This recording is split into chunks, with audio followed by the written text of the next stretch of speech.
voy a cambiar de sitio porque hay una luz que incomoda mucho.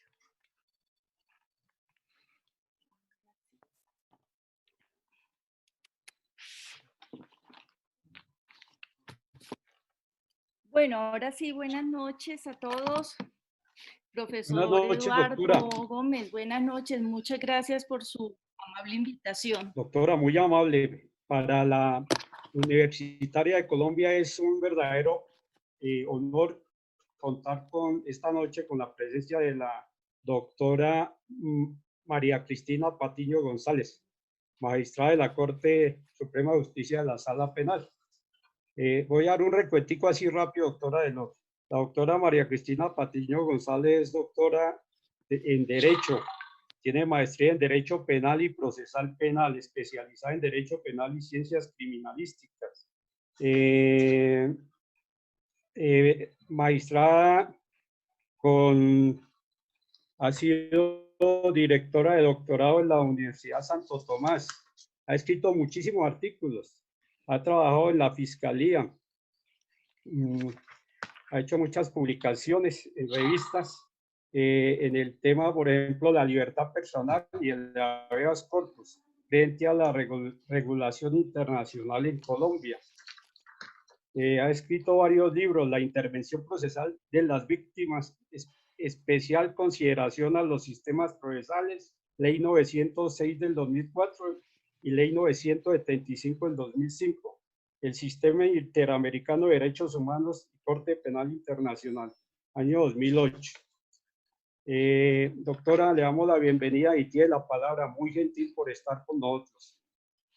Gracias, muchas gracias a usted, doctor, por la invitación. Estoy muy contenta de estar aquí acompañándolos en este día tan lleno, tan colmado de noticias judiciales.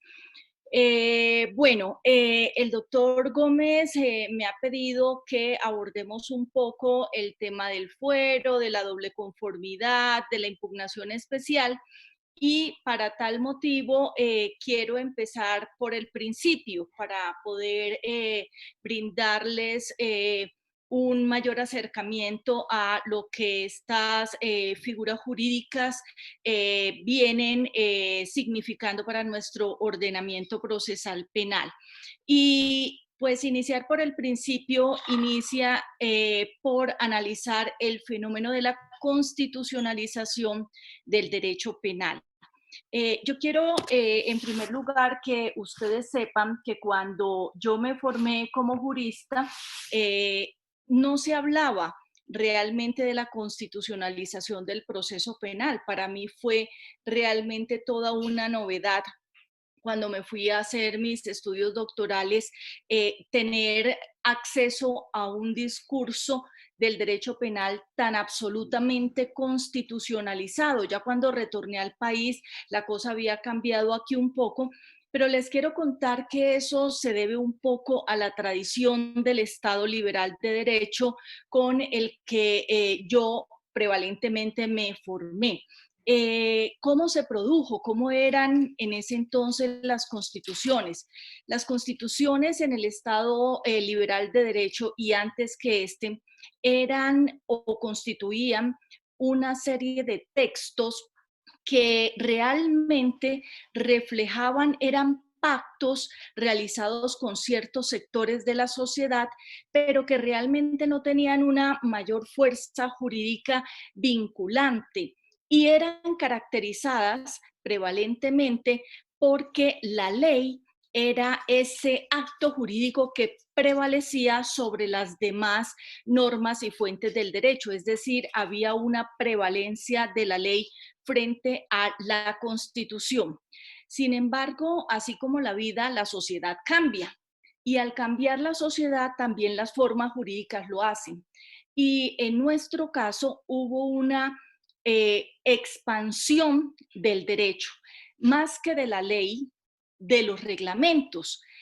Autores como Zagrebreski dicen que la ley se mimetizó a través del reglamento y se presentó este fenómeno de pulverización de la ley porque la vida jurídica, el fenómeno jurídico, empezó a abarcar todos los aspectos de la vida cotidiana del ser humano. Por ejemplo, nosotros vimos cómo se comienzan a regular espacios de la vida que antes no. A manera de ejemplo, las relaciones que las personas puedan establecer a través de los clubes sociales están normativizadas. Las relaciones que las personas tienen en la propiedad horizontal están también normativizadas. El sistema de salud, el sistema educativo, el comercio, etcétera. Entonces, ¿qué fue lo que ocurrió? Hubo la necesidad de encontrar un sustrato jurídico superior que tuviera la capacidad de coercionar todas las fuerzas sociales y que tuviera además la capacidad de coercionar esa pulverización de leyes y de reglamentos. Y de esta manera emerge un nuevo concepto de constitución. Bien, de ese nuevo concepto de constitución, a la vez se desprende el concepto del Estado constitucional de derecho, que a la postre viene a reemplazar el Estado liberal de derecho. Esa nueva constitución o esa norma novedosa, reforzada, tiene varias características. La primera de ellas es que reconoce la esencia pluralista de una sociedad. ¿Y qué significa esto? Significa que este nuevo pacto reconoce que existen muchas fuerzas jurídicas al interior de una nación y que ninguna de ellas ha tenido la capacidad de sobreponerse una sobre otra, de manera tal que han decidido convivir de manera pacífica, y para esa convivencia pacífica recoge un catálogo de derechos fundamentales. Desde el punto de vista jurídico penal, esos derechos fundamentales tienen que ver con el derecho a la vida, consagrado en el artículo 11, con la prohibición de la desaparición forzada, las torturas, tratos crueles, inhumanos o degradantes, consagrado en el artículo 12 de la Carta Política, la privacidad de las comunicaciones del artículo 15, la prohibición de la esclavitud, de la trata de seres humanos del artículo 17, el derecho a la honra, el principio de libertad y su restricción exclusiva por las autoridades judiciales, la prohibición de la detención, prisión o arresto por deudas, la prohibición de penas y medidas de seguridad imprescriptibles consagradas en el artículo 28, y vamos aterrizando en lo que a esta conferencia nos interesa, el derecho al debido proceso del artículo 29. Ese derecho al debido proceso, conocido en el orden jurídico internacional como el derecho al justo juicio, se encuentra integrado por un catálogo de derechos que hacen parte de su núcleo esencial, donde tenemos el derecho a ser juzgado conforme a las leyes preexistentes al acto que se imputa, el derecho a ser juzgado ante juez o tribunal competente, con las observancias a la plenitud de las formas de cada juicio. Se consagra el principio de favorabilidad, la presunción de inocencia hasta que una sentencia judicial en firme declare la responsabilidad penal, lo cual incluye, por supuesto, el derecho a ser tratado como inocente, el derecho a la sentencia, el derecho, bueno, a la materialidad de la sentencia, a la defensa, a un justo juicio, ya en sus consagración de plazos, entre esos el plazo razonable, que implica el derecho a ser juzgado sin dilaciones injustificadas, el derecho a la prueba, el derecho a la contradicción y el derecho a impugnar la sentencia condenatoria. Bien, entonces, entre otros derechos, como podrán darse cuenta ustedes, está este derecho a impugnar esa sentencia condenatoria, que de donde emerge de una consagración también nueva que trae la Carta Política del 91, que es la del bloque de constitucionalidad, del cual ustedes habrán oído hablar. El bloque de constitucionalidad es una figura jurídica, es realmente una ficción jurídica que se retomó del derecho francés. Esta nos indica que la Constitución es materialmente algo más de lo que es formalmente. En otras palabras, en palabras sencillas, la Constitución no solamente está conformada por los artículos que la integran, sino también por otra serie de pactos, normas, textos que entran a conformar esa Constitución. Si ustedes tuvieran en sus manos una Constitución francesa, se darán cuenta que el número de artículos que conforman la Constitución es muy pequeño. Pero si van a una librería a comprar una Constitución francesa, le van a vender algo así como el libro gordo de Petete, porque los franceses han recogido a través de esa ficción jurídica, a través de esa figura jurídica, todo el compendio de pactos y convenios internacionales que hacen parte, que integran esa constitución política. Bien, el artículo 93 de nuestra Carta Política, que es el artículo, la norma que hace alusión a esta figura, nos dice que hacen entonces parte de la Constitución los tratados y convenios internacionales ratificados por el Congreso de la República que reconocen derechos humanos y que prohíben su limitación durante los estados de excepción. Realmente esa composición material del bloque de constitucionalidad fue ampliado poco a poco por la Corte Constitucional y la Corte Constitucional ha dicho que además de los pactos y convenios de derechos humanos también hacen parte del bloque de constitucionalidad los pactos y convenios que se refieren a límites, los límites territoriales, también aquellos que se refieren a todos los pactos y convenios suscritos con la Organización Internacional del Trabajo y también las leyes estatutarias, saben ustedes, por el número de votos que hay que haber para que se constituya, se conforme una ley estatutaria, es decir, por la mayoría absoluta de los miembros del Congreso de la República. Y también, fíjense ustedes, ese artículo consagra el deber de interpretar los derechos y deberes constitucionales de conformidad con los tratados internacionales de derechos humanos. Esta norma trae dentro de su composición una palabra que generó en su momento mucho debate constitucional.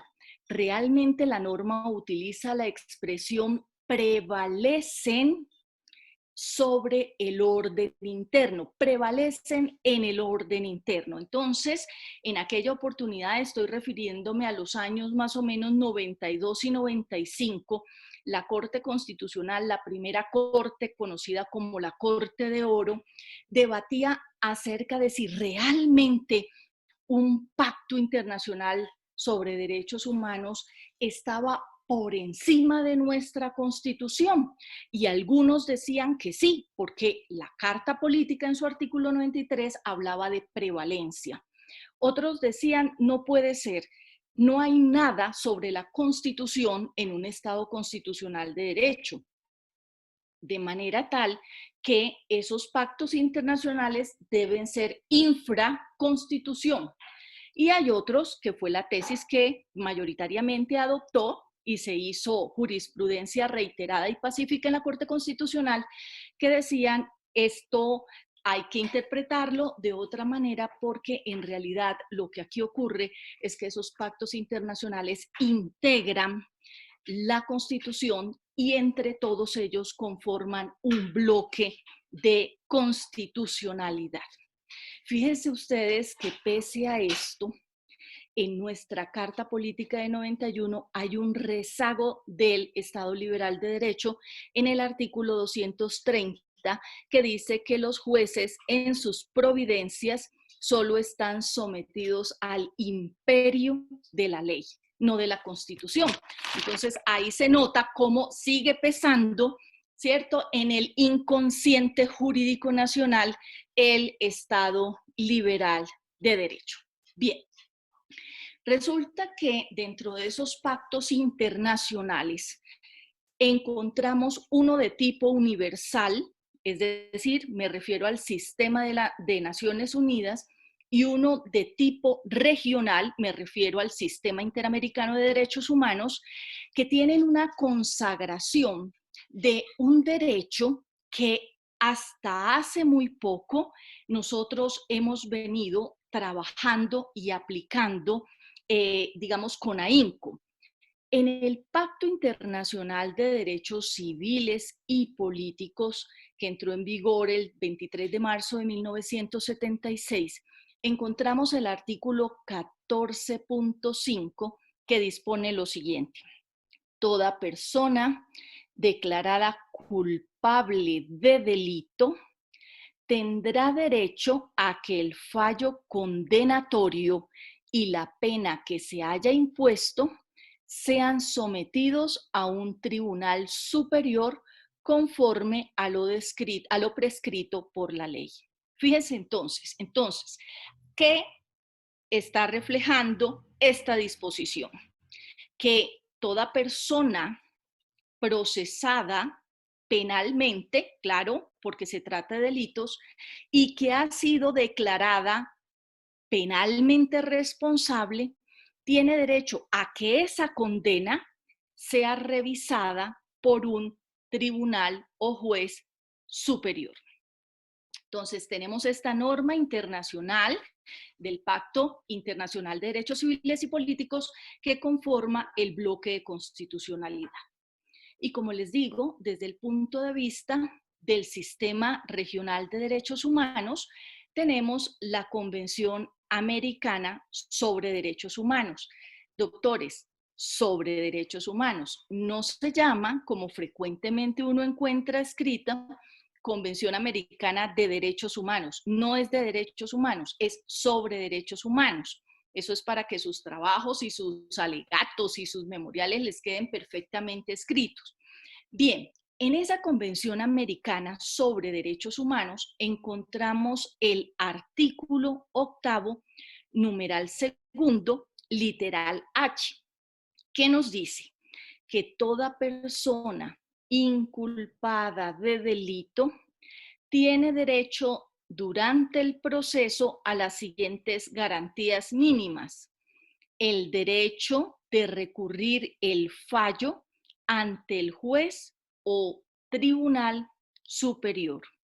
¿Qué quiere decir esto?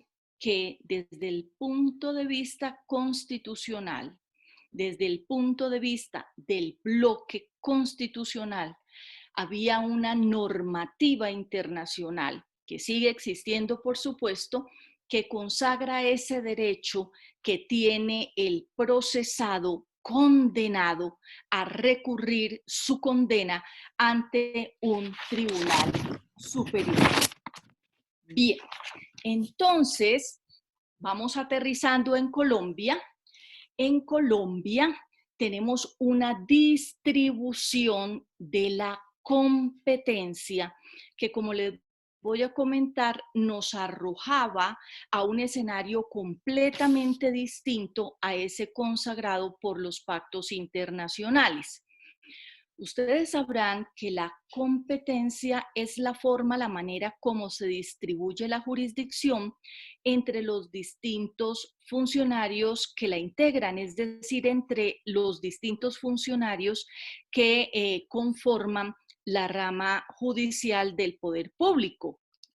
Los jueces que tienen la jurisdicción, el poder de decir el derecho.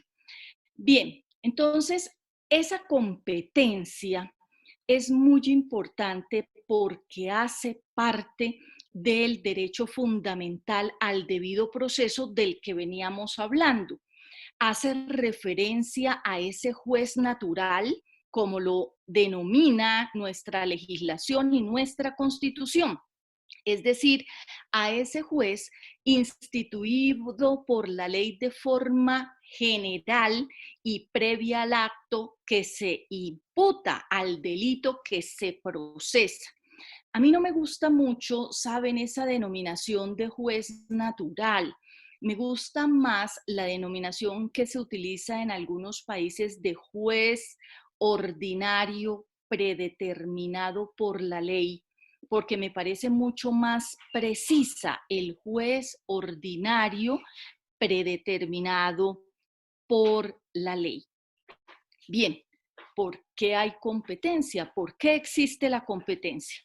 En primer lugar, porque es necesario que exista una distribución equitativa de los procesos entre los distintos despachos judiciales, pero además porque es necesario que exista un mecanismo que haga efectivo el criterio de jerarquía entre los distintos tipos o clases de jueces de un mismo orden, es decir, los jueces penales, para este caso, y es necesario entonces que además de que se distribuyan equitativamente y de acuerdo a exigencias de experiencia, etcétera, a que se dé uso a esa jerarquía que existe entre los jueces. Bien, ahora revisemos un poco cómo se organiza esa competencia entre los jueces. La ley utiliza lo que se denominan los factores de competencia. Entonces, debo distribuir los procesos entre los distintos jueces. ¿Cómo los distribuyo? Atendiendo a unos factores de competencia, entre los cuales está el factor territorial, es decir, los distribuyo teniendo en consideración el territorio. El territorio está judicialmente distribuido entre distritos, circuitos y municipios, y cada uno de ellos es atendido por una autoridad judicial determinada. Pero también hay un factor de competencia objetivo que en materia penal obedece a la naturaleza del delito que se investiga. Entonces, por ejemplo, los delitos contra el VIH son delitos de competencia de unos jueces determinados, que es la justicia especializada, ¿verdad? Y los delitos querellables son competencia de otro tipo de jueces. Entonces vamos sumando factores para determinar la competencia de quien me investiga y de quien me juzga. Y entramos al factor que en la noche de hoy nos convoca, que es el factor subjetivo. Ese factor subjetivo hace relación a las condiciones personales del sujeto que se procesa, es decir, a esas condiciones que con ocasión al ejercicio de un cargo o al cumplimiento de determinadas funciones le permiten asignar la competencia a ciertos funcionarios judiciales para su investigación y para su juzgamiento. Doctrinariamente y también jurisprudencialmente se ha dicho que la competencia opera en dos sentidos, que ese fuero que hace parte de esa competencia, de esa definición de competencia del factor subjetivo, realmente constituye una garantía para el procesado, porque debido a ese rango o a ese cargo que ejerce, pues se le consagra, se le concede que sea investigado y juzgado por unas autoridades de la más alta jerarquía judicial. Pero también se ha dicho que realmente el fuero es una garantía para la sociedad y para los fines del proceso. ¿Por qué? Porque estas personas que ocupan estos cargos pueden llegar a interferir con el trámite de ese proceso, y lo que pretende el fuero es evitarlo, es blindar el trámite procesal para que ese proceso se desarrolle, se despliegue siguiendo un curso natural y libre de cualquier injerencia, y que por lo tanto sea un trámite justo. Bien, entre nosotros existe fuero de tipo constitucional y fuero de tipo legal. Hoy nos vamos a concentrar en el fuero de tipo constitucional. Ese fuero constitucional está enunciado en los artículos 174 y 235.2 de la Carta Política Nacional. El artículo 174, fíjense ustedes cómo está distribuido este fuero, nos dice que el presidente de la República o quien haga sus veces, los magistrados de las altas cortes, me refiero con ello a la Corte Suprema de Justicia, al Consejo de Estado, a la Corte Constitucional y por supuesto al Consejo Superior de la Judicatura, el fiscal general de la Nación. Estos funcionarios de tan alto rango, van a ser investigados por la Comisión de Acusaciones y juzgados por la Corte Suprema de Justicia. Les voy a poner un ejemplo reciente, el ejemplo del magistrado Pretel, el magistrado de la Corte Constitucional. Ustedes saben, este proceso inició en la Comisión de Acusaciones de la Cámara de Representantes. Al despacho en el que yo trabajo le tocó tramitar ese proceso. En este proceso entonces, que no se usaba desde hacía ya algún tiempo, tuvimos que desempolvar la legislación, la jurisprudencia antigua para poder darle curso adecuadamente a este proceso. Entonces, ¿cómo es? En primer lugar, la Comisión de Investigación y Acusaciones de la Cámara de Representantes lleva a cabo la fase investigativa del proceso. Entonces allí se recauda el material probatorio, se le recepciona la indagatoria a la persona que está siendo investigada. Y dirán ustedes, ¿cómo indagatoria? Estamos hablando de un proceso más o menos reciente. ¿Cómo así que indagatoria? Si ya estamos bajo la vigencia de la Ley 906 de 2004 en Bogotá. Sí, porque este trámite para aforados constitucionales se rige por las normas de la Ley 600 del 2000. Y en la Ley 600 del 2000 está consagrada la indagatoria como forma de vinculación procesal y como medio de defensa judicial. Entonces, fíjense ustedes lo novedoso. Allí quien recepciona la indagatoria es la Comisión de Investigación y Acusaciones y también ellos nos recepcionaron todas las pruebas testimoniales, documentales a que hubiera lugar. Bien, esta Comisión de Acusaciones se toma la decisión allí y es quien decide si le presenta o no al Senado de la República una acusación. Y el Senado de la República en pleno, al mismo tiempo, decide si acusa o no acusa formalmente ante la Corte Suprema de Justicia. Entonces, fíjense ustedes que en este caso, ese es el trámite que ha debido llevarse para este proceso. Y ese es el trámite que si ustedes hoy encuentran y leen la Constitución, van a decir, bueno, pero parece que no fue tan así, porque yo he tenido conocimiento que también allí en la Corte Suprema de Justicia se recepcionaron algunas pruebas, etcétera. Sí, eso es cierto, porque la composición de la Constitución en cuanto a los aforados ha venido cambiando, ha venido fluctuando. Pero vamos a darle tiempo para que poco a poco vayamos digiriendo qué es lo que ocurre en estos casos. Bien, el artículo 235 fue reformado por el Acto Legislativo número 2 de 2015.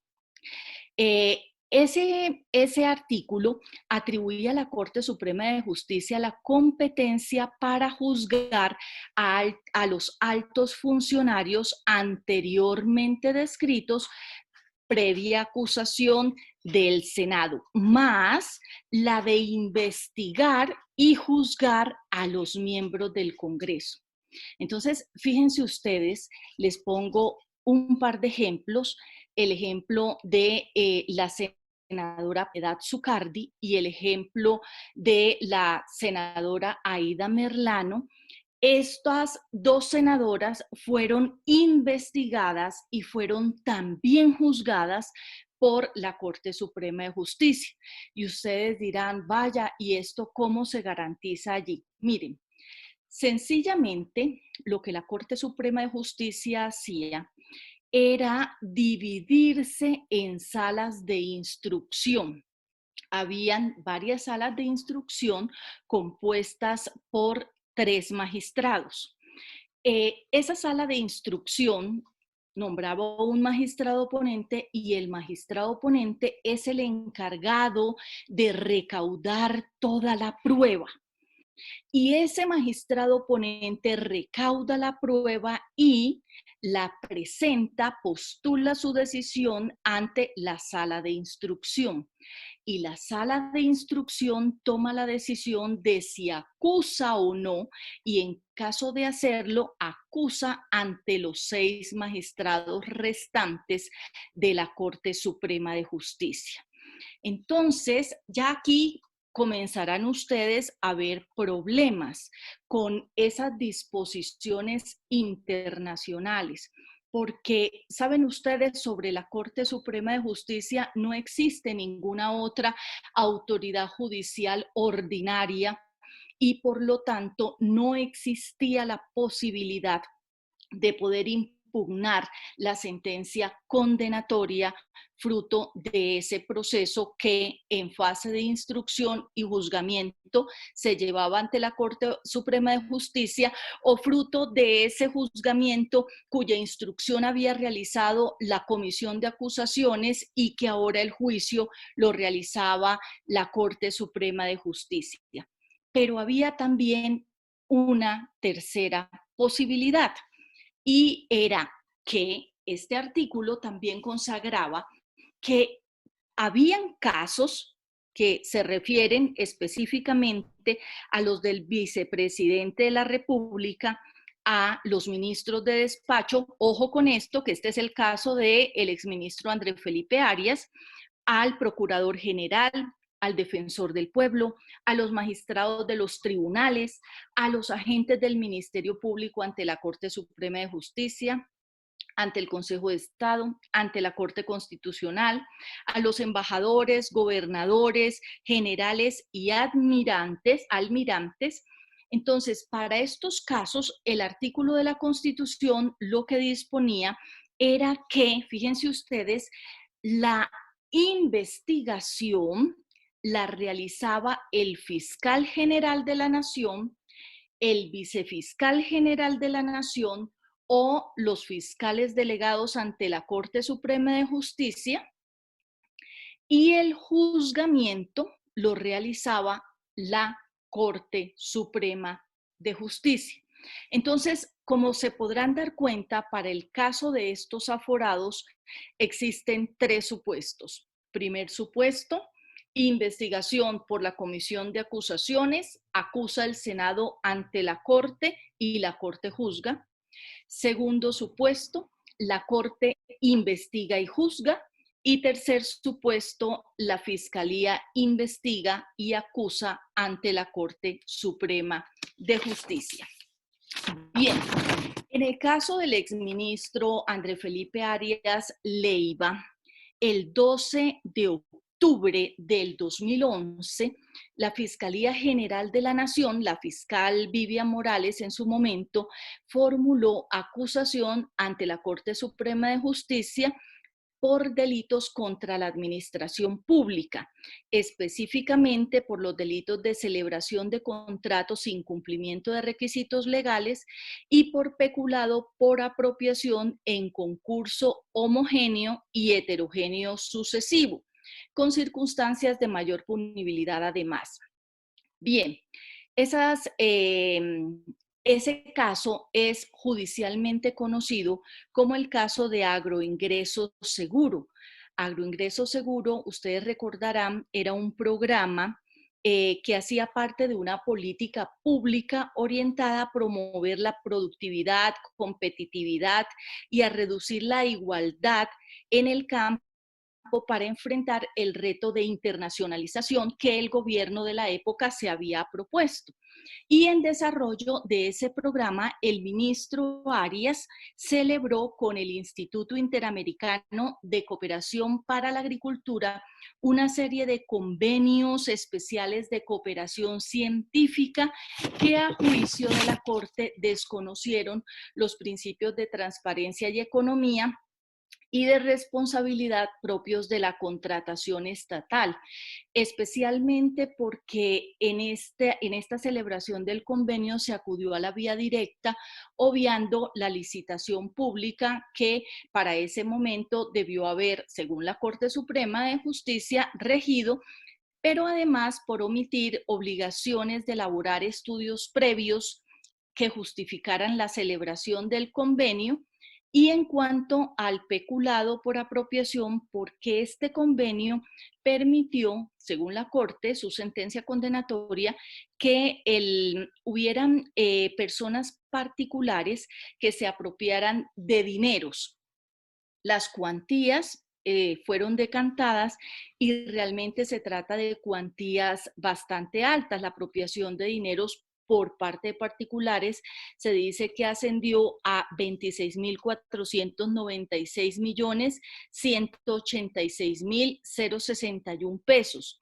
Y la apropiación por parte del instituto, aunque les adelanto que por esta él resultó absuelto, fue superior a los 17.111 millones de pesos. Bien, ese proceso entonces vino con una acusación por parte de la Fiscal General de la Nación.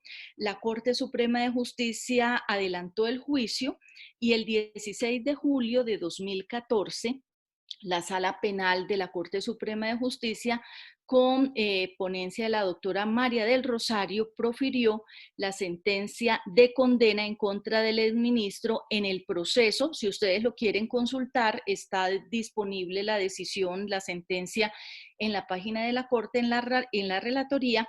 El número del proceso es el radicado 37462 de 2014.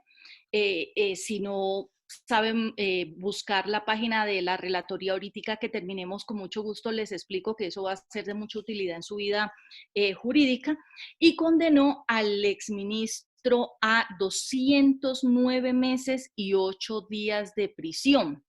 Esto equivale a 17 años y 5 meses, a una multa de 50.000 salarios mínimos legales mensuales vigentes, a la interdicción de derechos y funciones públicas por el mismo lapso de la pena principal impuesta y a la inhabilitación para el ejercicio de funciones públicas según lo ordena la Constitución.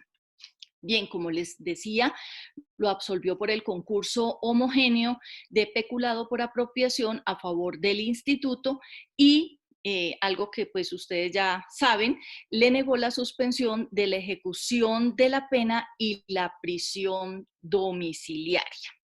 Bien, entonces esta es un poco la historia judicial del caso del exministro Andrés Felipe Arias.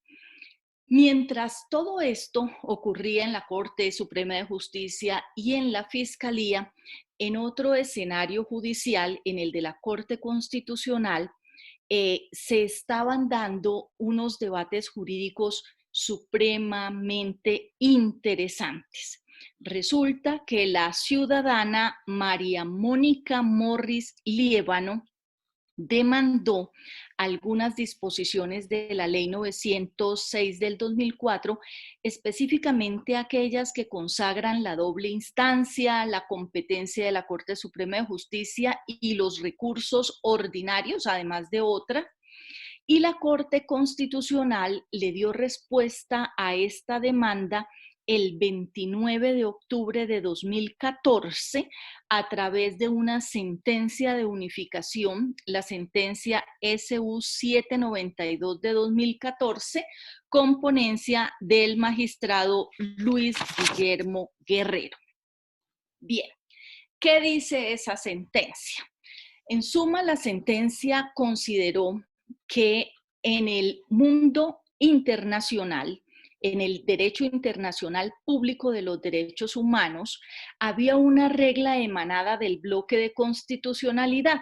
Por eso fue que empecé hablándoles del bloque de constitucionalidad, porque ahora sí que van ustedes a comprender en su justa dimensión qué fue lo que dijo la Corte Constitucional.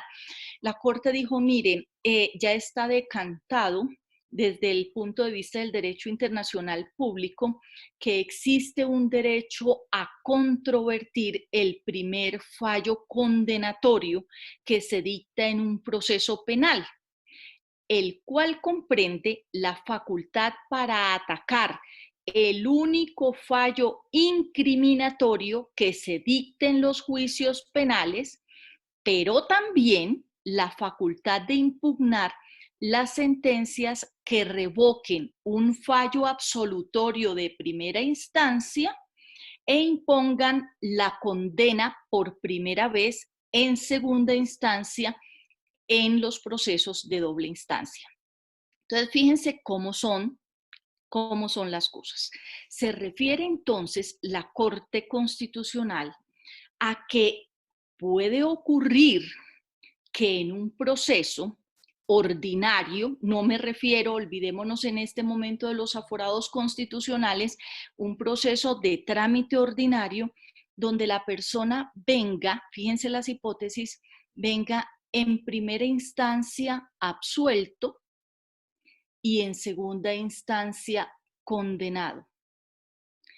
¿Qué recurso tiene esa persona para controvertir esa primera condena en segunda instancia? Es decir, son los supuestos en los cuales la primera condena la profieren los tribunales. Entonces, bueno, recurso de apelación, no, porque ya se agotó, ¿cierto?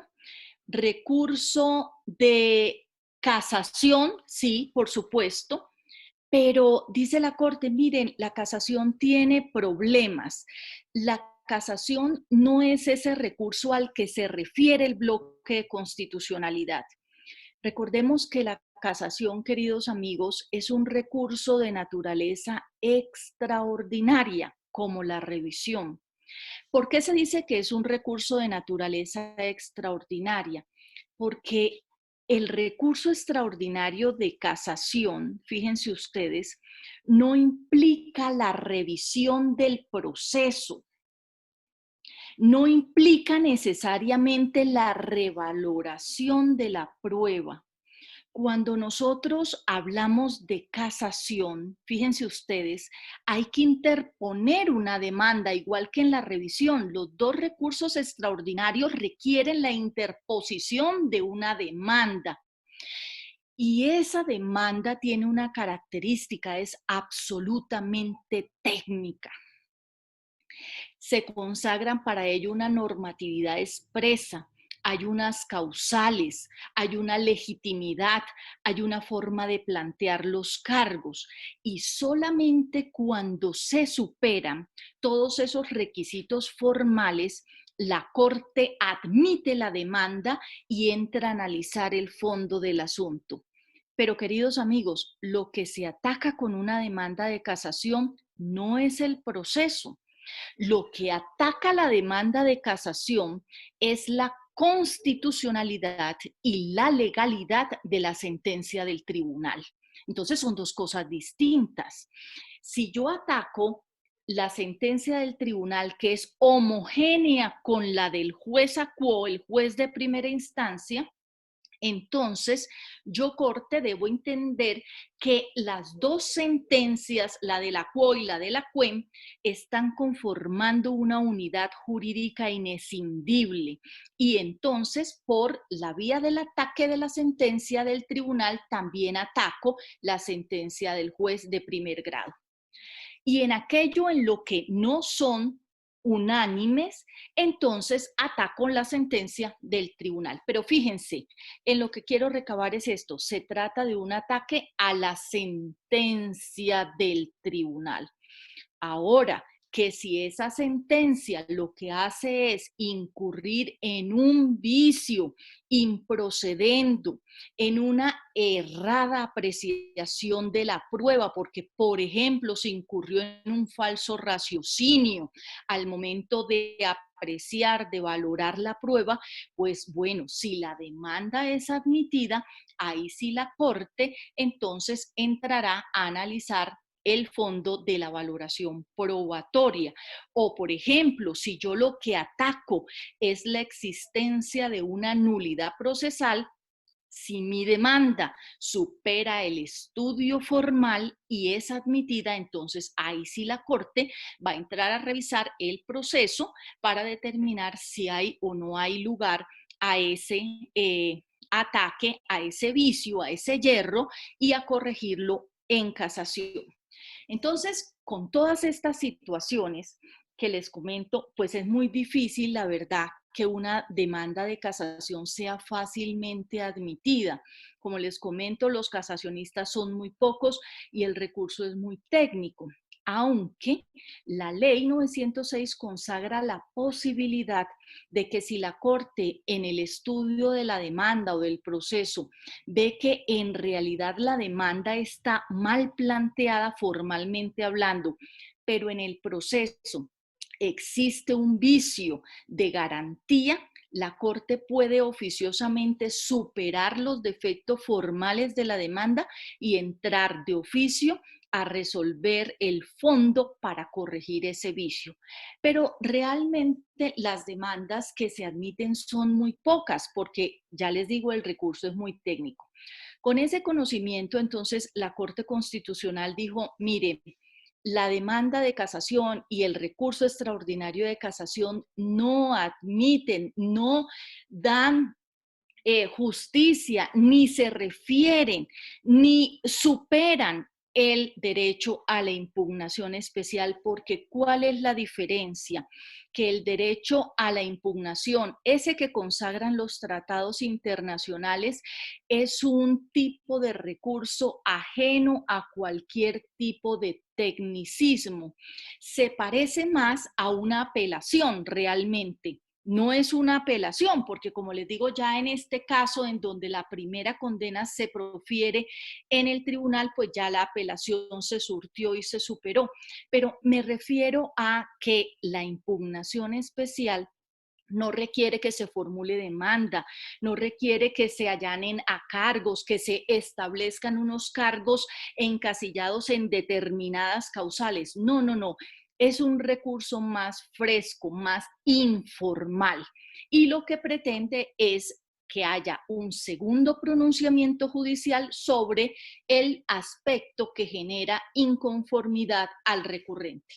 Entonces la Corte descarta que el recurso extraordinario de casación o el recurso extraordinario de revisión, que también tiene causales, que también además requiere demanda, pueda entrar a suplir este recurso, este derecho a la impugnación especial consagrado en los tratados internacionales, esa garantía de la doble conformidad. Bueno, entonces, con base en ello, la Corte Constitucional dice en esta sentencia, miren, el diseño legislativo colombiano en cuanto a esos recursos realmente no se allana al cumplimiento de los pactos internacionales y su decisión fue entonces la de exhortar al Congreso de la República para que en el periodo de un año, después de la emisión de la decisión, el Congreso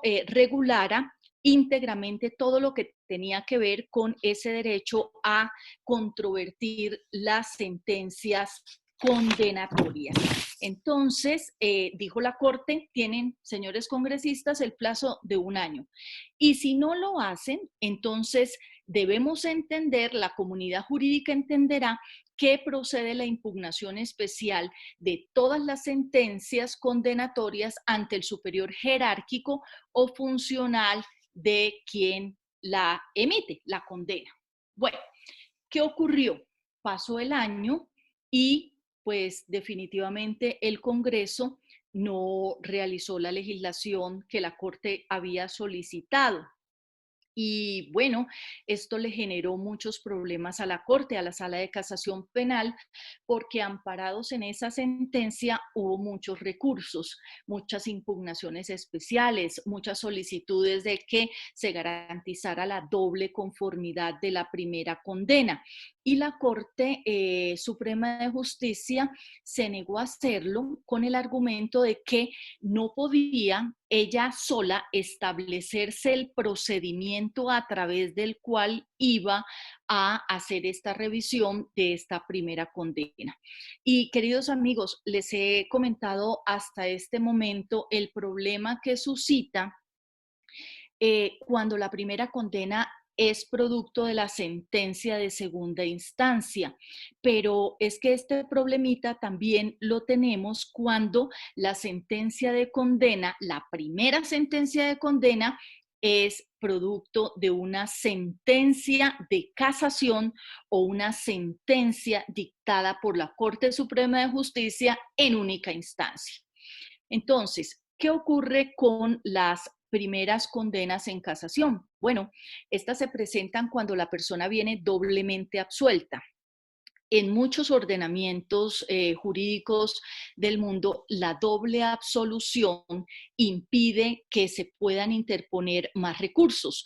Y esa fue una de las ideas de la Corte Suprema de Justicia, porque quiero contarles que durante ese año de lapso y mucho más, en la Corte nos organizamos en grupos de trabajo en donde nosotros hacíamos propuestas para que los magistrados le llevaran al Congreso de la República y pues lo tuvieran en cuenta a la hora de legislar la doble conformidad. Y bueno, una de esas propuestas era que la doble absolución no tuviera recurso, con lo cual si la persona llegaba a la Corte doblemente absuelta, pues ya la Corte no iba a poder imponer una condena.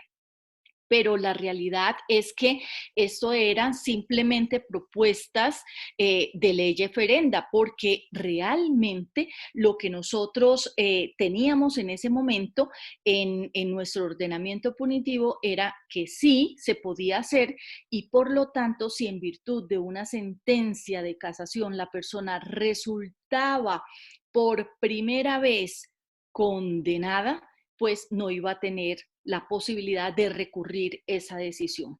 Y la otra posibilidad, que fue la del exministro Arias, bueno, que llegara en un proceso de una única instancia y resultara condenada esa persona, pues no hay recurso hasta ahora ante la Corte Celestial, con lo cual esa persona tampoco iba a poder recurrir su primera condena. Bien, entonces, como les cuento, la Corte dijo, yo no voy a admitir estos recursos porque no tengo una base legal a través de la cual yo implementar esto. Es decir, tengo problemas de legislación y yo no me puedo crear las normas. Finalmente, el 18 de enero del 2018, el Congreso de la República expidió el acto legislativo 01 de 2018, que implementa el derecho a la doble instancia y a la impugnación de la primera sentencia de condena. Bueno, ¿qué pasó? Al final, todas las propuestas que enviamos, que de muchos sectores enviaron, pues el Congreso lo hizo autónomamente. Nosotros, por ejemplo, una de las propuestas que teníamos era crear una sala especial en el tribunal. Otra propuesta era crear una sala entre el tribunal y la Corte. Esa era un poco más descabellada, pero no, el Congreso no acogió ninguna de estas propuestas y en realidad, ¿qué hizo? Bien, primero, creó una sala especial de instrucción, una sala compuesta por 6 magistrados. Esos magistrados son Héctor Alarcón, Francisco Farfán, Cristina Lombana, César Reyes, Marco Antonio Rueda y Misael Rodríguez.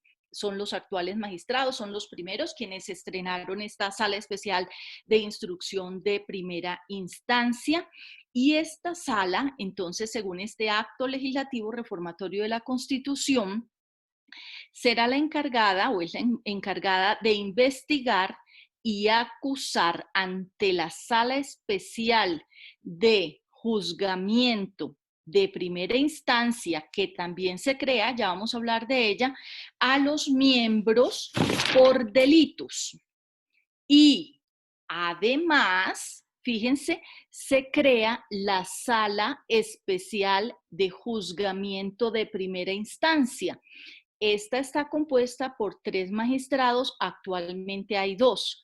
Los 3 magistrados que estrenaron esta sala fueron Jorge Enrique Caldas Vera, Ariel Torres Rojas y Ramiro Marín, pero Ramiro Marín se retiró a finales del año pasado.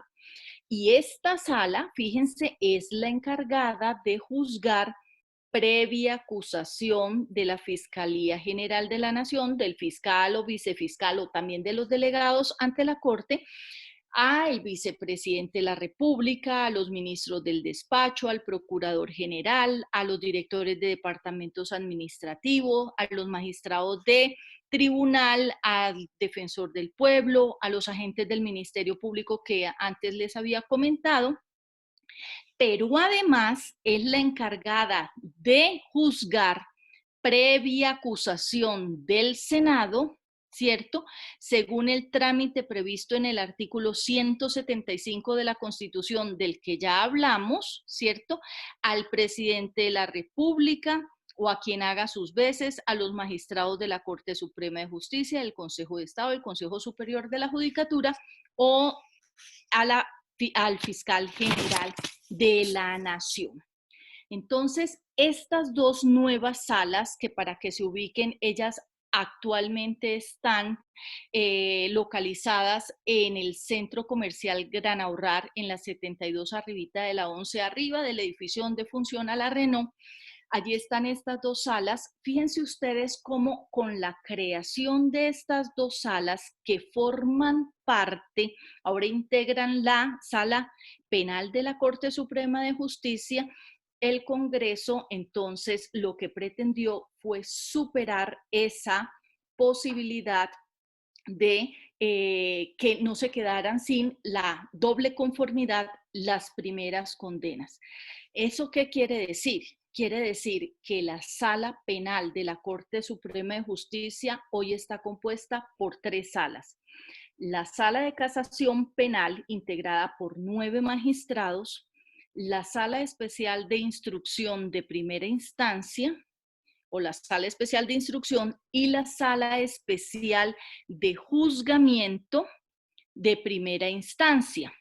Entonces, la Sala Especial de Instrucción hace la instrucción de estos aforados y la Sala de Juzgamiento hace el juicio y emite la primera decisión que puede ser recurrida en segunda instancia ante la Sala de Casación Penal de la Corte Suprema de Justicia. Y esto, queridos amigos, también al interior de la Corte, previamente, pues generó algunas tensiones porque saben ustedes que allí también existe un juego de poderes, allí también hay nombramientos, allí también hay postulaciones y se definen muchos temas administrativos.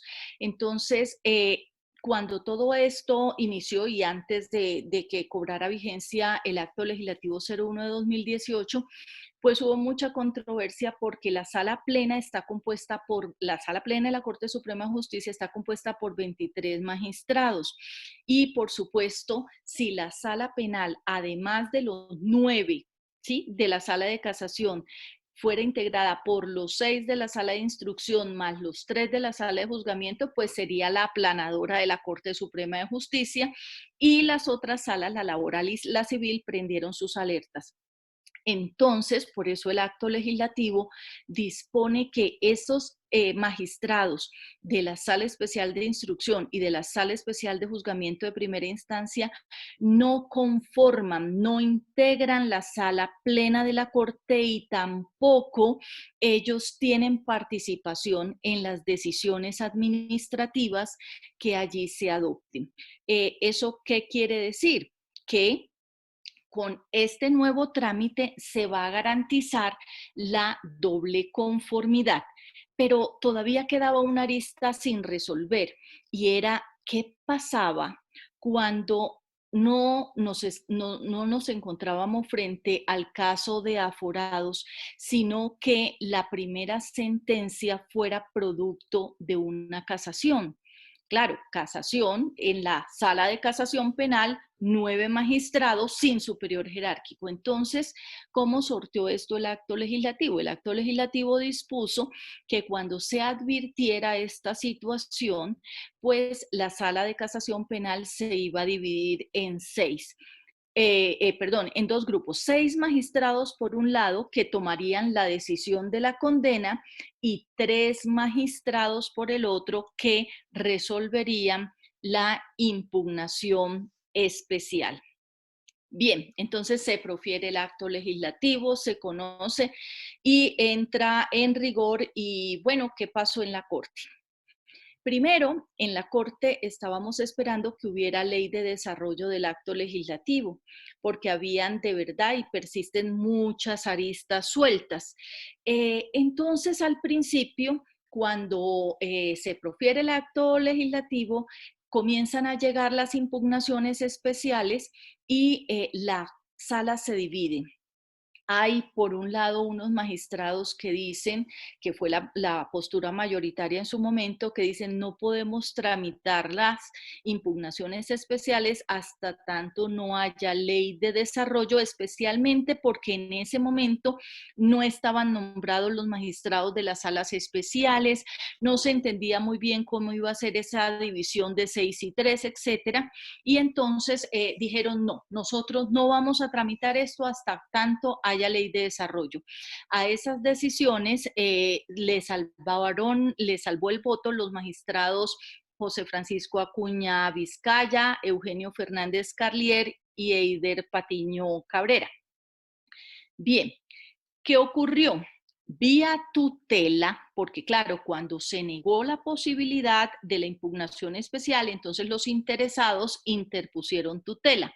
Y vía tutela, saben ustedes que la tutela se revisa contra la sala de casación penal, la revisa en primera instancia la sala de casación civil. Entonces, vía tutela, especialmente tutelas provenientes de los despachos de los doctores Armando Tolosa y Haroldo Quirós, se tuteló ese derecho a la impugnación especial. Y entonces, ¿qué es lo que ocurrió? Que se abrió la posibilidad a que la postura que en un momento fue minoritaria, la postura de los salvamentos de voto, fue la postura que terminó a la postre imponiéndose. Y esos salvamentos que decían, mire, un derecho fundamental tiene que protegerse sí o sí, no requiere ley de desarrollo. Justamente por eso es un derecho fundamental y hay que protegerlo, ampararlo de manera inmediata. Bien, y también vinieron algunas dificultades.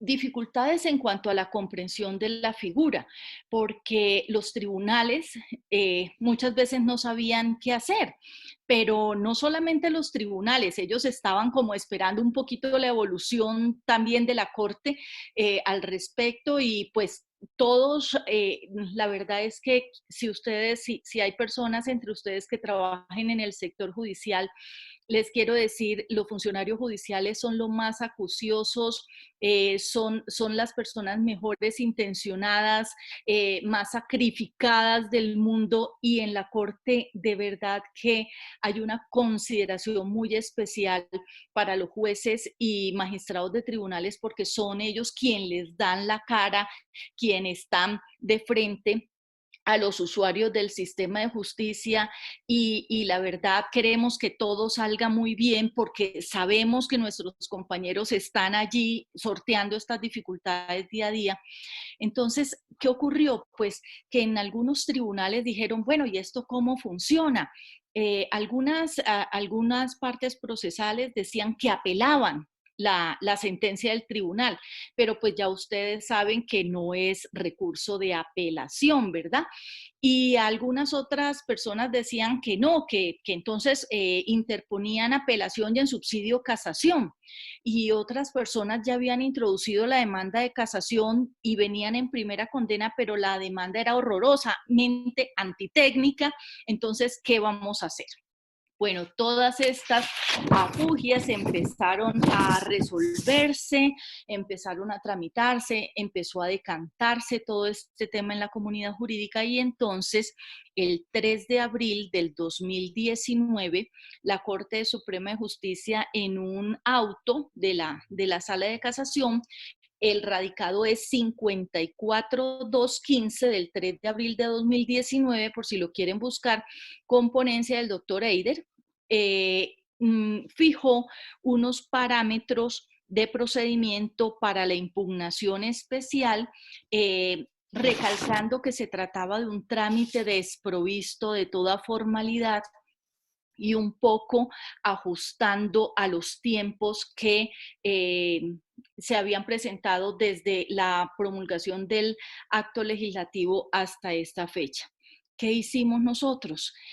Bueno, a partir de ese acto legislativo y un poco antes, eso hubo muchas reuniones tratando de hacerlo mejor y entonces la decisión fue la siguiente. En primer lugar, si la demanda ya estaba radicada en la corte como demanda de casación, pero la persona viene condenada en primera condena, viene con una primera condena, pues nosotros decidimos superar los defectos formales de la demanda y analizar el caso como si se tratara de una impugnación especial. Y se lo advertíamos allí a las partes, decíamos, mire, su demanda no cumple con los requisitos formales para ser admitida, pero en vista de que se trata de una primera condena, nosotros vamos a superar los defectos de la demanda y vamos a revisar el fondo del asunto. Bien. Segundo, si la persona se había equivocado en el recurso que invocaban, pues lo teníamos también como un defecto formal y también analizábamos la demanda. Y en fin, se tomaron todas las medidas para garantizar prevalentemente todo este derecho a la impugnación de la primera condena, que también es conocido como la doble conformidad o el doble conforme de la primera condena.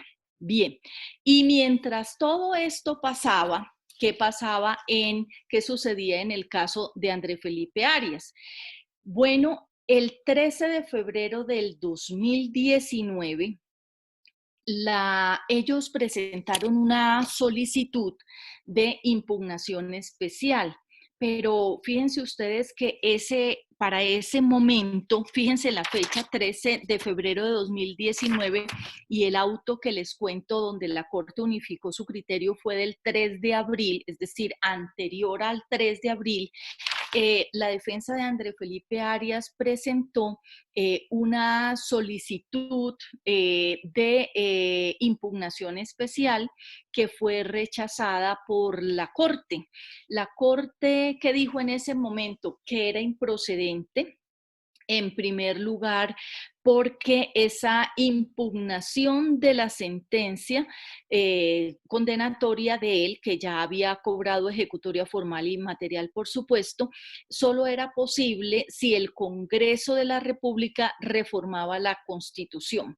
En ese momento, ¿qué era lo que la Corte pensaba? Decía, mire, para los procesos que están siendo tramitados, pues sí, pero para los procesos que ya cobraron ejecutoria, pues no. Y este era el caso de André Felipe Arias.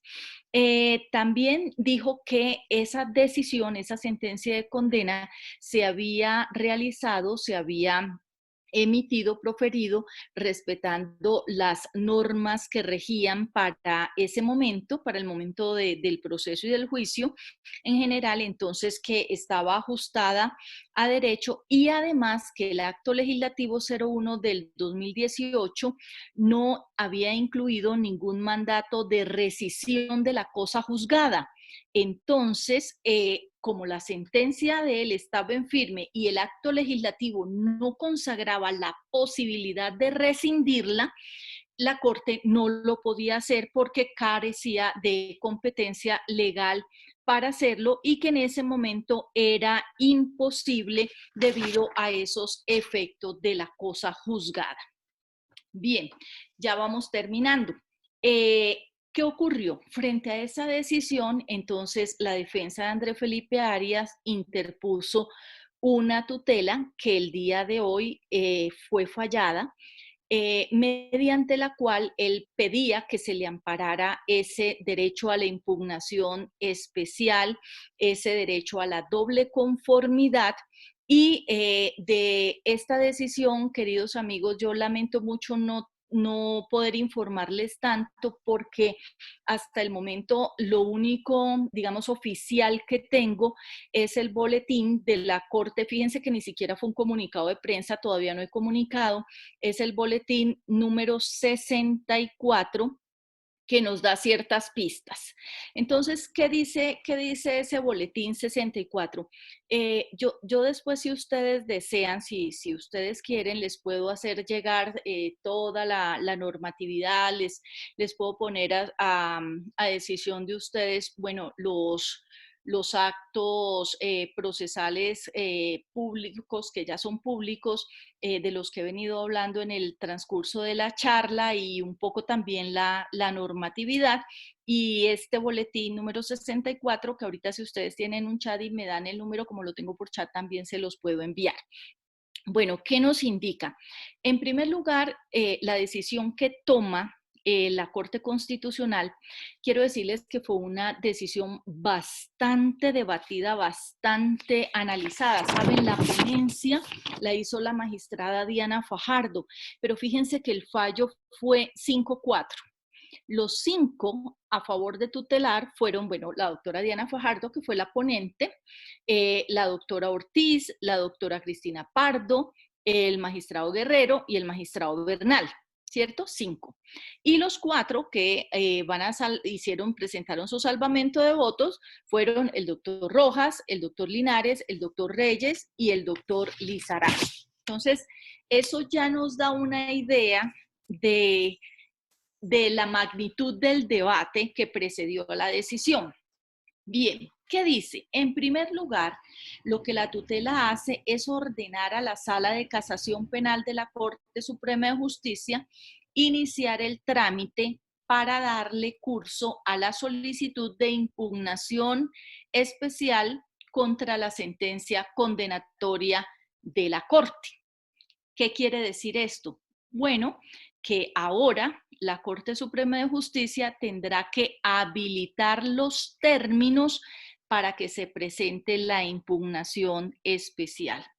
En una pequeña rueda de prensa que dieron los magistrados, bueno, el doctor Rojas, que es el presidente actual de la Corte Constitucional, y la doctora Diana Fajardo, le preguntaron a ella cuál era el plazo. Y ella dijo que pues que no había plazo y que tenía que ser rápido por ser un derecho fundamental. Yo no comparto eso. La Corte Suprema de Justicia ha dicho, porque claro, como no hay ley de desarrollo, pues entonces no se tiene un término legal, pero jurisprudencialmente, como les digo, en este auto de la Corte Suprema de Justicia, la Corte ha tratado de ir regulando judicialmente esos términos que no existen como para darle algún ordenamiento al proceso. Entonces, la Corte, ¿qué ha dicho? Para que ustedes lo tengan presente, que la impugnación especial se tramita en los mismos tiempos, en los mismos términos que la casación. Es decir, 5 días para impugnar y luego los 30 de sustentación. Entonces, eso quiere decir que sí existe un término, que es el término que rige para la casación, y a eso habrá que ceñirse. Bueno, en segundo lugar, ¿qué dice? Que esto significa que va a ser necesario que un segundo juez se pronuncie haciendo una valoración amplia e integral. Por supuesto, dependerá de qué sea lo que impugne la defensa, porque escuchen esto, amigos, también la Corte Suprema, la Sala, ha dicho que el recurso de impugnación especial también se rige por el principio de limitación. ¿Qué quiere decir eso? Bueno, que la Corte no va a revisar lo que ella crea. No, no, no, no. La Corte se va a centrar en el motivo de inconformidad que exponga el recurrente. Claro que no lo tiene que hacer técnicamente, eso ya lo sabemos, pero sí está limitada su competencia al motivo de inconformidad planteado por el inconforme. Bien, entonces, habrá que esperar a que se habiliten los términos, se presente la impugnación especial y con base en la argumentación que allí exponga el recurrente, pues la Corte tendrá que entrar a definir. Por supuesto que no pueden integrar esa sala los magistrados que ya profirieron la primera decisión de condena. Entonces, ¿quiénes son esos magistrados? Les voy a decir los que, no, les voy a contar un poco, es que me gusta ponerle cara a las decisiones porque el derecho penal, el doctor Gómez sabe, es el derecho más humano, es el derecho más hermoso, ¿no, doctor? Es el derecho más filosófico.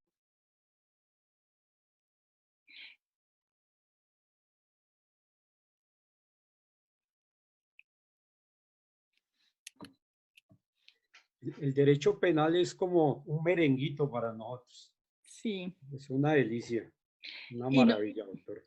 y nosotros entre los penalistas quiero decirles que hay un sentimiento de cuerpo fuerte, porque siempre estamos aguantando que los civilistas nos dicen cosas, que ustedes con qué tipo de personas trabajan, que no, miren, este es un derecho absolutamente humano.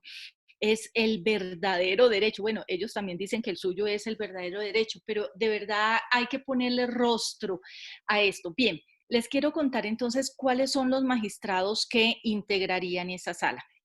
En esa sala estaría primero por el magistrado José Francisco Acuña Vizcaya, el magistrado Luis Antonio Hernández, el magistrado Fabio Spitia Garzón, el magistrado Hugo Quintero Bernate y el magistrado Gerson Chaverra.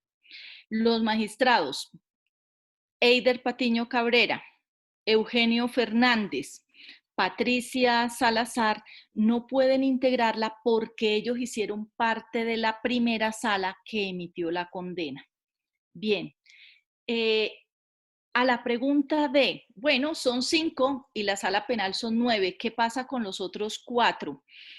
Pues habrá que ver el reglamento de la Corte, todavía está todo en frío, incluso yo hoy llamé a mi jefe y le dije, bueno, y aquí va a haber con jueces, no va a haber con jueces, porque finalmente ustedes ya son mayoría. Me dijo, mira, estamos en este momento analizando todo, ellos hoy están reunidos en sala plena, y pues parece que sí va a haber nombramiento de conjueces, pero ya les contaré si quieren vía WhatsApp qué va pasando, no hay problema.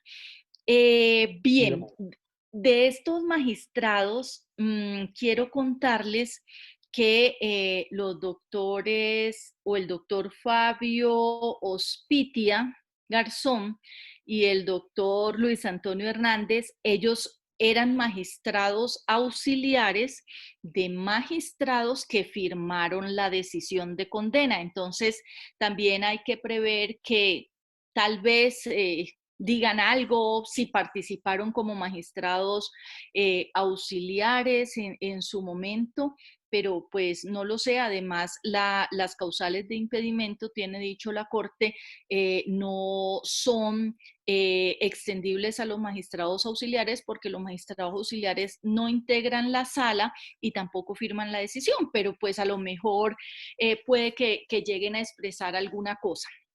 Bien, ¿qué más dijo la Corte? Que para su decisión, la Corte Constitucional tuvo en cuenta que en el momento del fallo de condena, el estándar internacional aplicable ya estaba consolidado por la Corte Interamericana de Derechos Humanos en cuanto a la impugnación especial. Y dice con exactitud que fue consolidado a través de un fallo de la Corte Interamericana de Derechos Humanos, esta sí de Derechos Humanos, del 30 de enero de 2014, que es una decisión en el caso Liaquat con KT, Ali Bux contra la República de Surinam, en el que en ese asunto resolvió que el derecho a la impugnación de la primera sentencia de condena también debía ser garantizado para aquellas personas que en razón de su fuero habían sido condenadas por primera vez por la máxima autoridad de justicia penal de su respectivo país, que es justamente el caso pues de André Felipe Arias Líbano. Y también dice que esa decisión de tutela, ¿cierto?, no permite la aplicación de la prescripción de la acción penal. Yo no sé si ustedes ya vieron derecho procesal y saben lo de la prescripción. La prescripción, entonces aquí en chiquitín, cortito, bueno, la prescripción es una causa de extinción de la acción penal. Dicho en palabras sencillas, básicas, miren, los ciudadanos tenemos derecho a la no perpetuatio jurisdictio, es decir, a no estar sometidos permanentemente toda la vida a la jurisdicción. Entonces, al Estado se le fijan, el mismo Estado se fija unos términos máximos dentro de los cuales puede investigar, juzgar y terminar definitivamente el proceso penal. Si esos plazos son superados, entonces se entiende que la oportunidad del Estado de ejercer el ius puniendi feneció y por lo tanto el proceso termina por prescripción. Fíjense ustedes, no, la persona no resulta absuelta, tampoco resulta condenada, sino que prescribió la acción penal y debido a eso, pues termina el proceso. Eso es lo que muchas veces los políticos, es el recurso que muchas veces los políticos utilizan aquí entre paréntesis, que se les prescribe y salen a los medios de comunicación y dicen, no, la corte, el juez, el tribunal me absolvió. No, muchas veces no sucede así, sino que fue por el fenómeno del paso del tiempo. Entonces, lo que está diciendo la Corte Constitucional es que esos términos de prescripción no se cuentan acá, porque si se siguiera contando, pues obviamente ese delito ya estaría, la acción penal para el delito ya estaría prescrita, entonces no. Y también ha dicho que la decisión no tiene como consecuencia la libertad.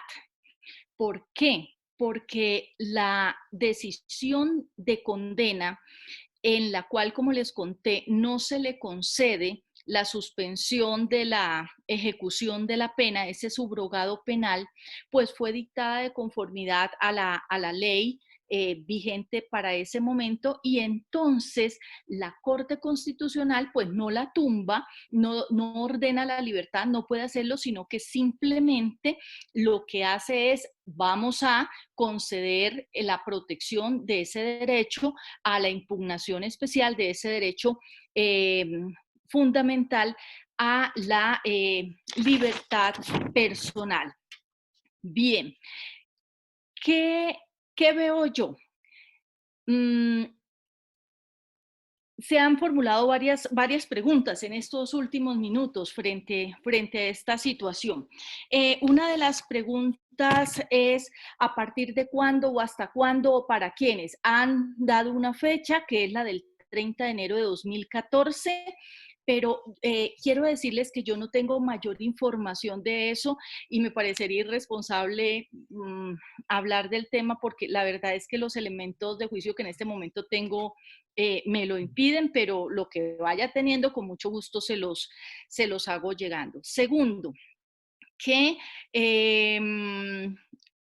sí va a tener un límite la decisión, la decisión que desate la impugnación especial y es que podrá absolver, es decir, revocar la condena, la primera condena, podrá modificarla, podrá confirmarla, pero claramente tiene un límite y es el de la no reformatio in peius o la prohibición de reforma en peor del impugnante único, que parece que será el señor Andrés Felipe Arias.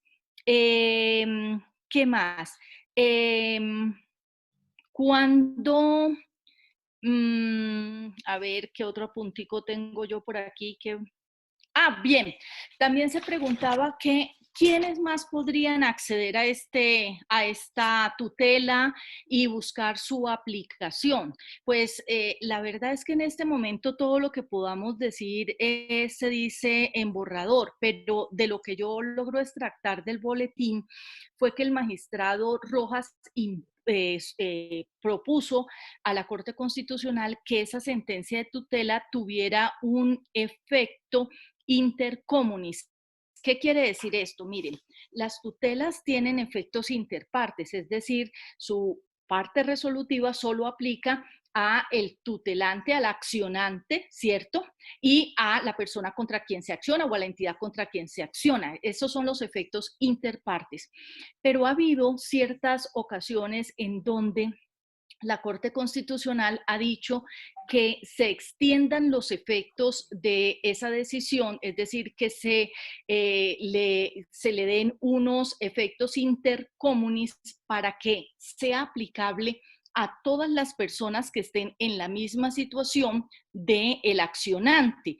Eso fue lo que ocurrió, por ejemplo, con la tutela del matrimonio igualitario. No sé si recuerdan, ahí en esa tutela lo que la Corte dijo fue, y esta decisión tiene efectos intercomunis para que simplemente las personas, las parejas del mismo sexo que desearan casarse, no tuvieran que presentar una nueva tutela y obtener ese derecho a través del trámite de la tutela y desgastar el aparato judicial del Estado, sino que simplemente acreditaban que estaban en la misma situación de los accionantes de este fallo de matrimonio igualitario y con base en esa simple demostración pues los podían casar. De manera tal que esto no se hizo, entonces hay que tenerlo en cuenta. En principio podría pensarse que quienes estén en igualdad de condiciones al exministro podría en principio también ser benefactor de esta impugnación, pero ya les cuento, todo esto es en borrador porque esto acaba de salir y no hay ni siquiera un comunicado de prensa. Preguntaban también que si la definición, si la sentencia era definitiva, pues hombre, definitiva sí, aunque hay que tener en cuenta que le cabe la posibilidad de una solicitud de aclaración e incluso de una nulidad. En todo caso, pues tendremos que esperar un poco a que vengan los comunicados de prensa, las ruedas, de prensa y finalmente el texto de la decisión y también pues la postura de la Corte Suprema de la Sala de Casación Penal, quien en la decisión de tutela dijo que, y en varias entrevistas que los diferentes presidentes de sala han tenido, han dicho además que por supuesto acatarán la decisión de la Corte Constitucional y pues aunque en este momento hay alarma sobre la cantidad de procesos que podrían tener que ser revisados, pues habrá que esperar, darle tiempo al tiempo, a ver qué pasa con esto. Muchas gracias por la invitación. Si ustedes tienen alguna pregunta que les pueda resolver, con mucho gusto lo haré. Muy amable, doctora, muy gentil, estuvo muy enriquecedor su exposición. Nosotros tenemos un número de estudiantes que seleccionamos para hacerles unas preguntas, doctora, y Sí, señor. empezamos con la doctora Paola Ardila.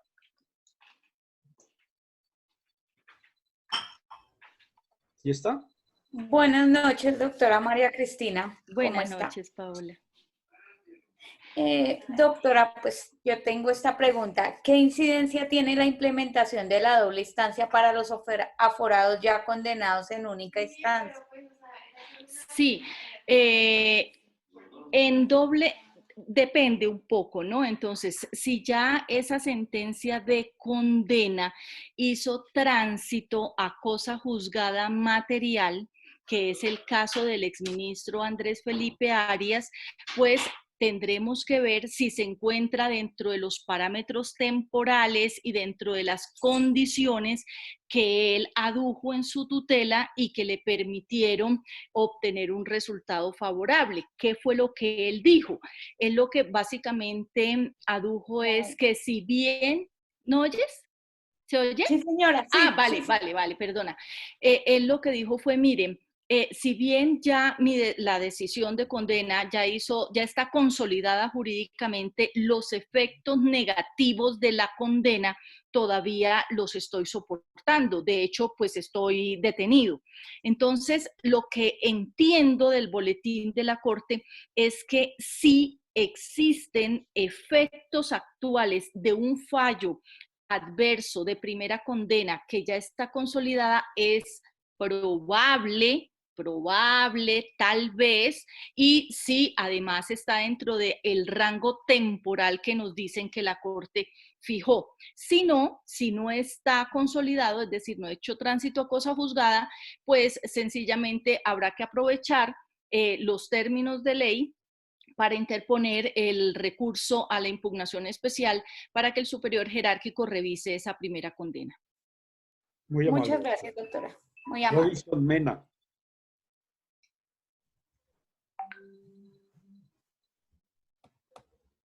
Robinson Mena. No es. Desbloquea el micrófono, doctor Mena.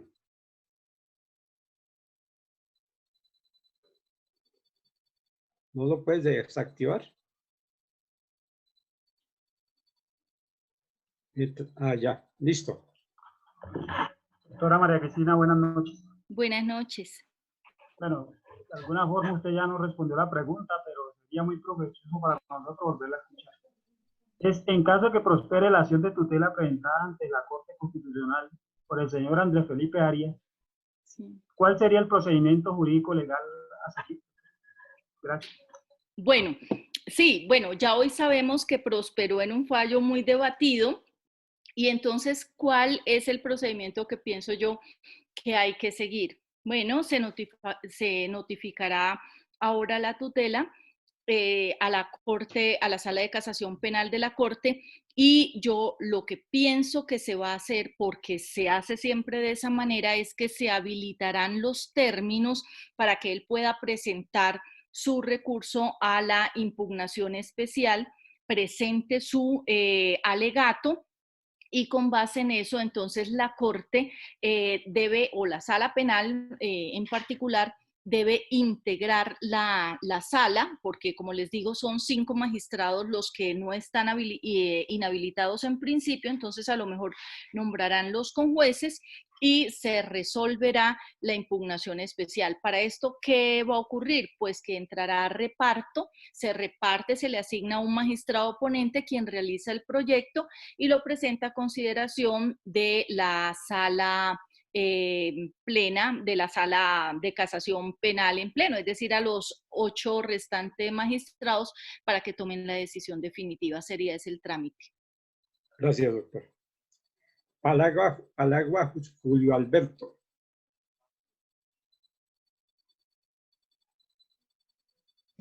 Doctora María Cristina, buenas noches. Buenas noches. Gracias. La pregunta es la siguiente.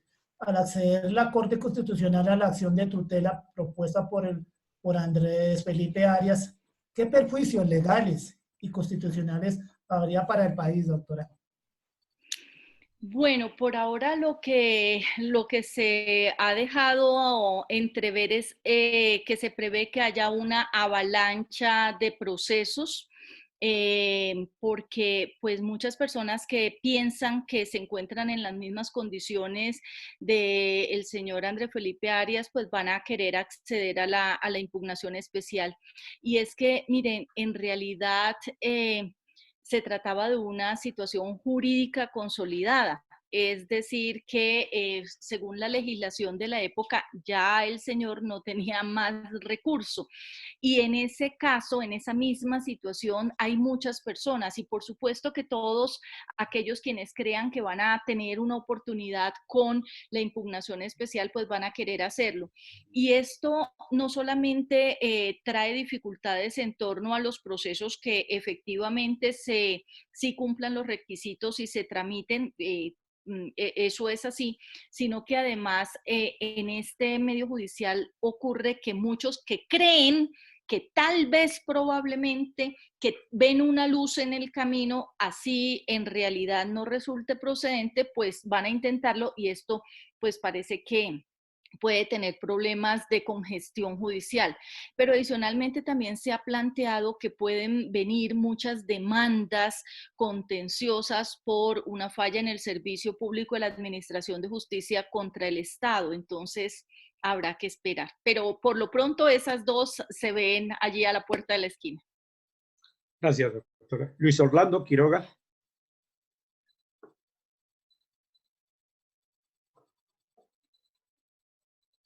Luis Orlando.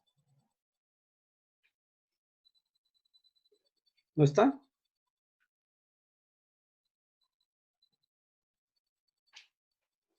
Entonces sigamos con Eduard Sandoval.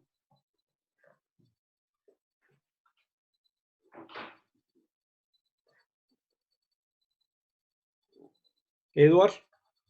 Doctor, buenas noches. Buenas noches. Doctora María Cristina, buenas noches. Gracias por acompañarnos esta noche y ilustrarnos mucho de su conocimiento. Muy amable, muchas gracias. Con mucho gusto. Y mi pregunta va, doctora, hacia el motivo por el cual al señor Andrés Felipe Arias, siendo ya el ministro, si perdiendo ya su investidura, fue condenado por la Corte y no directamente por la justicia ordinaria. Bueno, la Corte es la última instancia, la máxima instancia de la jurisdicción ordinaria. Entonces, en realidad, él sí fue condenado por la jurisdicción ordinaria, no por los jueces que lo hubiesen investigado en condiciones distintas a las del fuero, a las del cargo que él tenía. Pero pues eso se produjo justamente por razón del fuero. Si ustedes quieren saber mi opinión del fuero, yo pienso que los fueros no deberían existir. El fuero es una institución medieval, ¿saben? Los primeros que tuvieron fuero en la historia de la humanidad pues fueron las personas cercanas a los emperadores, a los reyes, a los señores feudales y después con la evolución del Estado, pues ahora los altos funcionarios del Estado de quienes hemos venido charlando. Pero realmente él sí fue juzgado por la jurisdicción ordinaria y por su juez natural, según la legislación vigente al momento de la época del juicio. Y de pronto él se refería, doctora, como cuando iba a empezar el proceso contra Álvaro Uribe Vélez, que si Álvaro Uribe renunciaba, entonces iba a llevar la instrucción del proceso la fiscalía, ¿sí? Pero que si no renunciaba, entonces creo que se refería a eso el doctor Orlando Quiroga.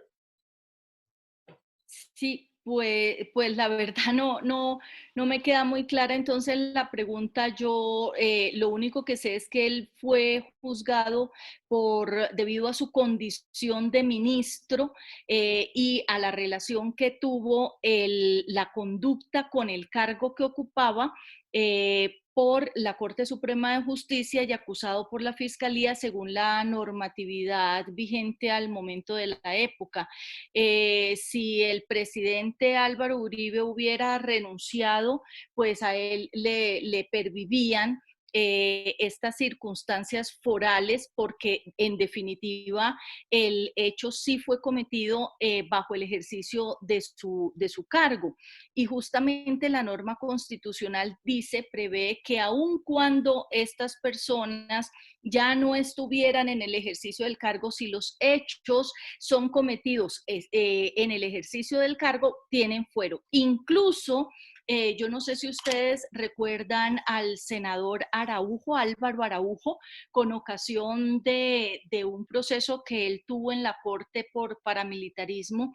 La Corte Suprema amplió su jurisprudencia diciendo que incluso es posible que las personas sean juzgadas aforadamente por hechos cometidos antes de ocupar el cargo, pero cuando el delito se comete para ser cumplido con la promesa, digámoslo así, con la promesa de pagar la dádiva cuando ocupe el cargo. Entonces, él parece ser que tuvo algunos pactos con los paramilitares antes de que fuera nombrado senador para ser cumplido cuando fue senador, como efectivamente ocurrió. Entonces, yo pienso que la eventual renuncia del expresidente Uribe no tendría nada que ver en ese fuero. Y es que cuando son juzgados, ya así no estén ocupando ese cargo, son juzgados por haber ocupado ese cargo tanto penal como disciplinariamente. Así, posteriormente saldrá la sanción contra ellos. Como ministro, por ejemplo, salió la sanción disciplinaria no estando ya de ministro. Sí. Es así, ¿cierto, doctor? Es perfecto, doctor. Es que si no fuera así, fíjense que qué fácil sería evadir la administración de justicia, pues en el trámite de aforado, simplemente renunciando al cargo. Sí, claro. Muy amable, doctor. Ahora sí, Eduard Sandoval. Buenas noches, doctora. Buenas noches. Frente al caso de Andrés Felipe Arias, ¿por qué la Corte Constitucional puso en juego sus decisiones violando el principio de legalidad, retroactividad y cosa juzgada? Bueno, hasta ahora lo que sabemos es que ella tuvo en cuenta que para el momento del juzgamiento de él ya había en el mundo del derecho internacional público una línea jurisprudencial decantada absolutamente sobre el derecho a la impugnación especial que tienen los condenados en primera condena. Ellos aducen pues que esa consolidación se produjo con la decisión que les mencioné y entonces que esto ameritaba la revisión de la decisión. Realmente habrá que esperar a qué dicen, cómo lo vieron los magistrados, los 4 magistrados que salvaron su voto, pero pues eso es lo que hasta ahora tenemos en conocimiento. Gracias, doctor. Juan Diego Toro Robles.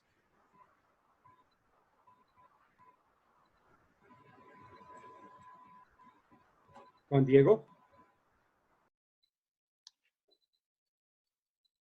¿No lo encuentras? Ya, profe, ya. Buenas noches, doctora. Buenas noches. Entonces, mi pregunta sería, ¿cuál será el impacto jurídico que podría generar en la Corte Suprema de Justicia el caso de salir favorable la sentencia de tutela elevada por Andrés Felipe Arias, donde solicita tener derecho a la doble instancia? Bueno, el impacto jurídico que ya se está generando es la necesidad de volver a juzgar, de revisar esa primera condena de Andrés Felipe Arias. Como les comentaba, este sería un caso muy distinto al de la casación, en donde la Corte, la Sala Penal, tendría que entrar a revisar el fondo del proceso en lo atinente a los motivos de inconformidad del recurrente en impugnación especial. Y bueno, eso hablando simplemente de este caso, recomponer la Sala de Casación Penal, pero pues también a la avalancha de procesos que probablemente vengan, sí, y las demandas. Vamos a ver qué pasa. Gracias, doctor. Luis Páez.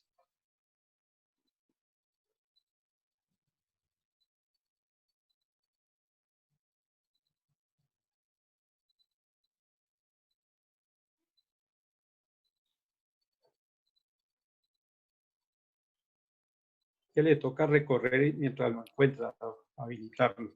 Bueno, mientras tanto les voy a hacer aquí un ofrecimiento para cuando pase la pandemia, si se organizan y si les gustaría ir a realizar una visita a la corte, pues entonces hablan con el doctor Gómez y me cuentan. Y Listo, lo podemos organizar porque me parecería bonito que tuvieran la posibilidad de conocer la sala plena, la sala de casación penal, la relatoría, un despacho de magistrado. Esa es una experiencia que resulta verdaderamente inolvidable y especialmente porque la sala de audiencias de la sala de casación penal y la sala plena de la Corte son imponentes, realmente hacen honor a la majestad de la justicia. Gracias, doctor. Muy Doctora, amable, buenas lo noches. tendremos muy en cuenta. Muy Sí, gentil. cuenten con eso, sí. Gracias, doctor. Con Muy mucho gentil. gusto. A ver, Luis Antonio. Doctora, buenas noches. Buenas noches. Pues mi pregunta es la siguiente. Si los aforados son juzgados por las altas cortes, en el caso de Andrés Felipe Arias, siendo un caso determinado de cosa juzgada, ¿no se estaría vulnerando la Constitución y las normas legales al ordenar la revisión del caso citado? No, al contrario, yo pienso que lo que está haciendo la Corte Constitucional es colocando al día pues el caso. Él fue juzgado por una alta corte en razón del fuero constitucional que tenía. Es decir, en esa medida el proceso fue ajustado a derecho, totalmente ajustado a derecho.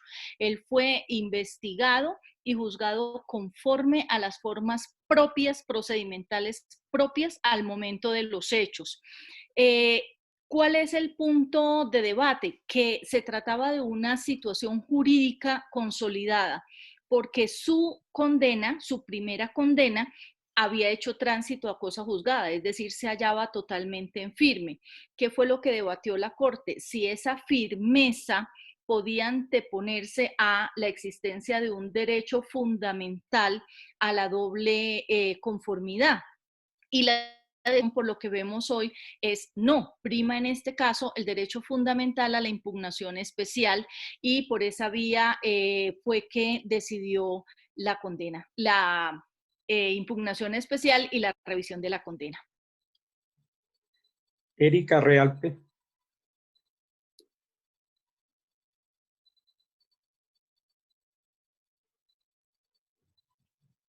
Vamos a aprovechar ese ofrecimiento, doctora, eso sí esté seguro.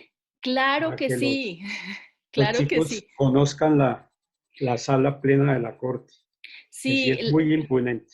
Es muy bonita y la verdad es que cuando yo llevo allí a los chicos de las universidades, yo recibo le ayudo a quien esté en la presidencia a atender a estas visitas nacionales e internacionales y la verdad me gusta mucho que vayan los estudiantes de Derecho porque eso permite proyectarse. Y bueno, los hago que se sienten en esos puestos de los magistrados y que piensen que algún día ustedes van a estar allí. Sí. Una maravilla, doctor. Muy amable. Buenas noches, doctora María Cristina. Buenas noches.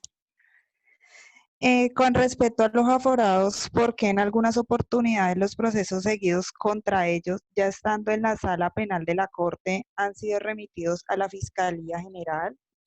Buena pregunta. Eso tiene que ver con la jurisprudencia de la Corte un poco. Mira, ocurre que la Corte ha transitado en su jurisprudencia en cuanto a que si la persona ya ha abandonado el cargo y la función ha cesado, pues la investigación debe irse a la fiscalía. Y otras veces ha dicho la Corte que no importa, especialmente en casos de aforados legales, no importa que esta persona ya haya abandonado el cargo, si es un aforado constitucional, se queda acá. Entonces, ha habido casos, y muchos casos, quiero contarles, yo alguna vez hice una línea jurisprudencial al respecto, que los procesos iban a la fiscalía y volvían a la Corte, y volvían y marchaban a la fiscalía y volvían a la Corte. ¿Cuál es la postura actual de la Corte? Y la verdad, desde hace unos 5 años, los procesos se quedan por la razón que el doctor González les expresaba, porque al final la Corte dijo, es muy fácil evadir y dilatar los términos si seguimos manteniendo esta postura, entonces se quedan. Pero esa es la razón. Muy amable, doctora. Nelson Peña.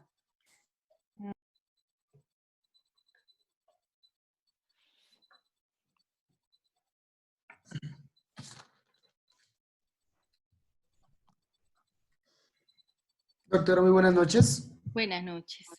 Doctora, bueno, mi pregunta. En caso de salir sentencia favorable en acción elevada por Andrés Felipe Arias ante la Corte Constitucional, ¿qué magistrados de la Sala Penal les correspondería conocer de la misma?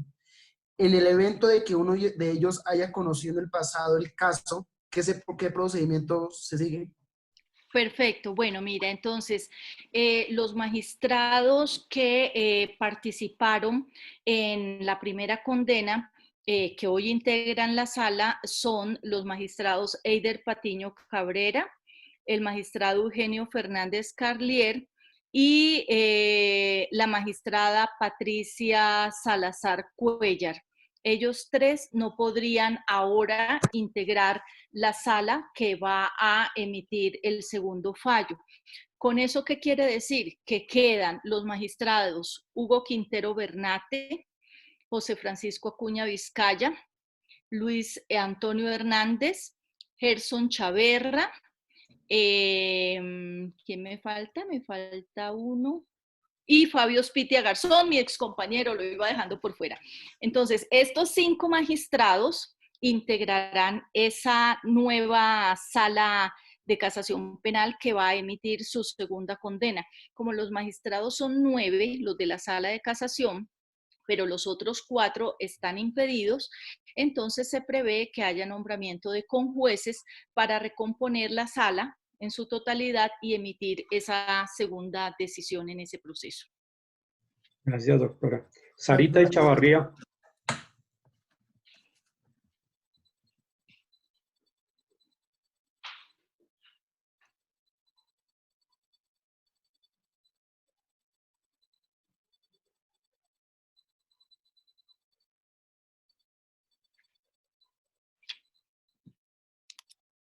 Doctora Sarita. Buenas noches.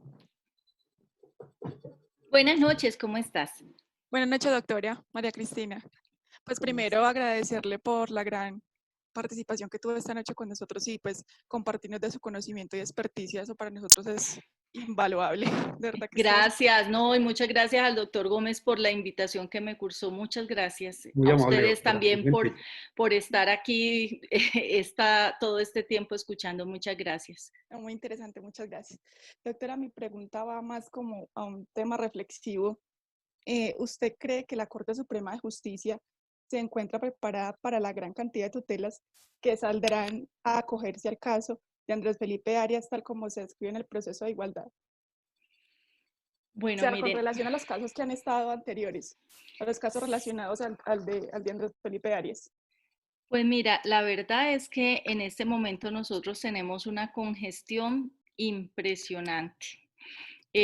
Nosotros pasamos de ser 6 magistrados auxiliares por despacho a ser 5, porque la sala tuvo que ceder un magistrado auxiliar para la sala especial de instrucción o de juzgamiento de primera instancia. Entonces, pues quedamos 5. pero además de eso es que la Corte ha venido acumulando competencias en muchos asuntos, como por ejemplo justicia y paz, como por ejemplo extradiciones. Las extradiciones no en todos los países las atiende la Corte Suprema de Justicia, ¿cierto? El proceso de justicia y paz, dicen algunos, bueno, esto fue colocarle a los paramilitares la segunda instancia ante la Corte, y la verdad es que el aumento de las acciones de tutela que día a día se interponen, pues esto es absolutamente desbordante. Yo antes de trabajar en la Corte pensaba que las extradiciones eran las que salían en la televisión. No, yo quiero contarles que al mes pueden salir 100 extradiciones y tutelas, pues ese número pueden salir a la semana. Con lo cual yo creo que sí vamos a tener dificultades. Recientemente el Consejo Superior de la Judicatura le dio recursos a la Corte para que se empleara un auxiliar judicial más, pero este es un funcionario de no alto rango, sino un principiante, y por supuesto estos casos no pueden quedar en manos de principiantes. Dependiendo de cómo sea la cosa, yo supongo que la Corte va a tener que pedir ayuda en cuanto a personal. Nosotros estamos además totalmente hacinados no sé si ustedes saben, el Palacio de Justicia, el Palacio de Alfonso Reyes Echandía, fue creado para que funcionaran allí las dos altas cortes de la época, la Corte Suprema de Justicia y el Consejo de Estado. Cada ala del palacio era para una de esas cortes. Y vino la Constitución del 91 y creó dos altas cortes más, el Consejo Superior de la Judicatura y la Corte Constitucional. Y hemos tenido que acomodarnos 4 cortes en el espacio de 2, más el incremento de funciones, más el incremento de funcionarios, pues de verdad que en este momento, pese a que hoy somos más, al ser más las funciones y la velocidad con la que se mueven las tutelas, pues nuestra capacidad también, como toda capacidad humana, es limitada. Vamos a ver.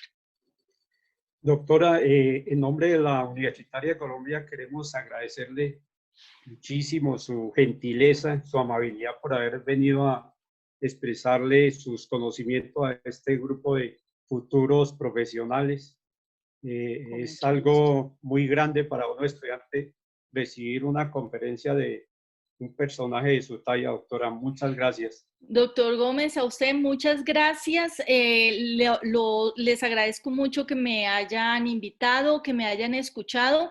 Los motivo a seguir adelante. Este país necesita juristas buenos, juristas decididos, juristas con una alta formación, no solamente en derecho penal, sino también, fíjense la trascendencia en derechos humanos, en derecho internacional público, en derecho constitucional, para que vengan a ayudarnos al doctor Gómez y a mí en toda esta labor tan bella que es la labor de aplicar el derecho penal. Muchas gracias. Doctora, un abrazo y Dios la bendiga. Muy gentil. Amén. Gracias. Muchas claro gracias. que sí, cuando quieran. Hasta luego. Que Hasta estén luego, bien. doctora. Muchas gracias. Bueno, chicos, fue excelente esta conferencia que nos dictó la doctora. Es un poco avanzado para lo que se ve en penal general, por eso uno como que avanza un poquitico en materia, pero en penal general pues no alcanzamos a captar ciertos términos, ciertos procedimientos, pero uno va captando algo porque si uno está actualizado, está oyendo noticias, pues más o menos entiende la situación, ¿no? Y lo más importante es que pues, la Corte dio un parámetro del año 2000, de enero del 2014 hacia adelante. Esos personajes son los que, como decía la doctora, y como hablaba con alguno de ustedes, no tienen que iniciar una acción de tutela, sino con el soporte de esa sentencia solicitar que le revisen su sentencia condenatoria. Y lo más seguro es que nombran 4 o 5 conjueces. Los conjueces son un listado de personajes penalistas de alta alcurnia que han sido magistrados y eso, y por sorteo los escogen. En todo caso, mañana nos veremos. Un abrazo y descansen, mis doctores. Que estén muy bien. Buenas noches. Y buenas noches. Cuídense mucho. Gracias, doctor. Muchas gracias. Buenas noches. Hasta mañana, Chaito. doctor. Gracias. Gracias, doctor. Muchas gracias, doctor. Ahí Jairito Domínguez, por favor.